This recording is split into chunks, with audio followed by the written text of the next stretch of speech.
बेटा सत्संग में चल, थोड़ा ज्ञान सुन। भक्ति करने से ही जीवन का सार समझ में आता है।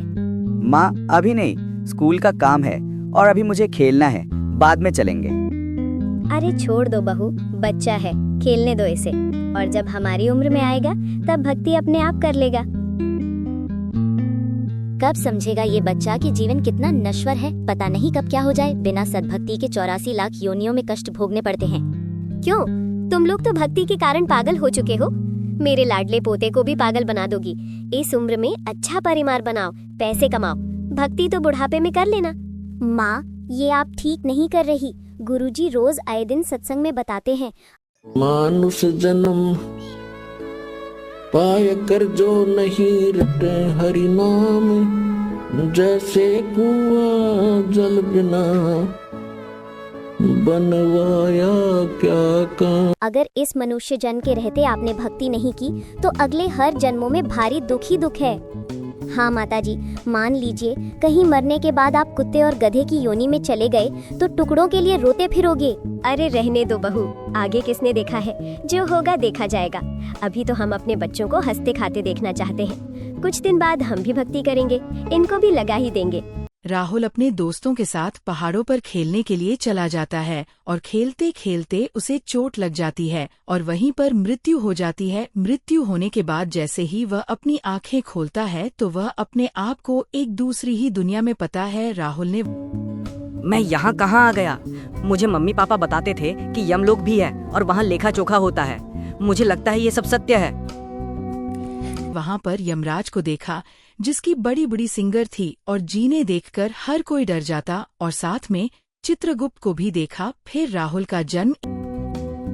ऐसा प्रतीत हो रहा है कि सामने ये यमराज बैठे हैं, न जाने मेरे साथ अब भी क्या करेंगे।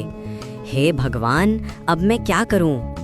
महाराज, ये वही आत्मा है जिसका परिवार तो भक्ति करता था, पर ये स्वयं आलसी रहा और सत्संग सुनने से मना करता रहा। महाराज, मुझे एक मौका दीजिए, मैं अब भक्ति करूंगा। नहीं मूर्ख, तुझे अभी 84 लाख योनियों में घूमना होगा। पहले पशु योनि में जा। एक बेल के रूप में हो जाता है। जन्म ले लेता है। हाय राम, मैं ये क्या बन गया? एक बदबूदार बेजान बैल। मम्मी पापा सही कहते थे, भक्ति ना की तो यही हाल होगा। अब मैं अपने घर भी नहीं जा सकता। किसान उसे बैल से बहुत अधिक खेत में काम करवाता, उसे सुबह खेत में लेकर जाता और पूरे दिन धूप में काम करवाता, और ना ही उसको दोपहर में कुछ खाने को देता। सुबह काम पर लेकर जाता और शाम तक काम ही करवाता रहता, और शाम के समय उसे खाने में सूखा भूसा दे देता। काश मैंने अपनी माँ की बात मान ली होती।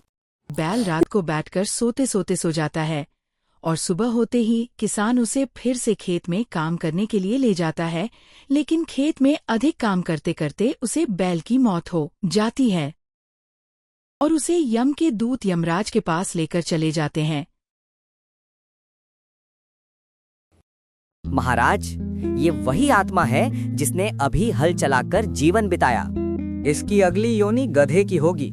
तो फिर इस आत्मा का जन्म एक गधे के रूप में हो जाता है और उसे गधे का मालिक उसे गधे से अत्यधिक वजनदार काम करवाता और उसे गधे पर उससे अधिक भार उसे गधे पर बांध देता। और एक दिन वह गधा एक गांव के रास्ते से जा रहा होता है तो उसको उसका पुराना घर दिख जाता है और वह ये सोचकर उसे घर में घुस जाता है कि ये तो मेरा ही घर है, और उसे घर में उसकी माँ दिखाई देती है और वह अपने माँ के पास चला जाता है। वह गधे को मारकर भगाओ कोई। देखो घर के अंदर गधा घुसाया, ये घर में गंदगी कर देगा।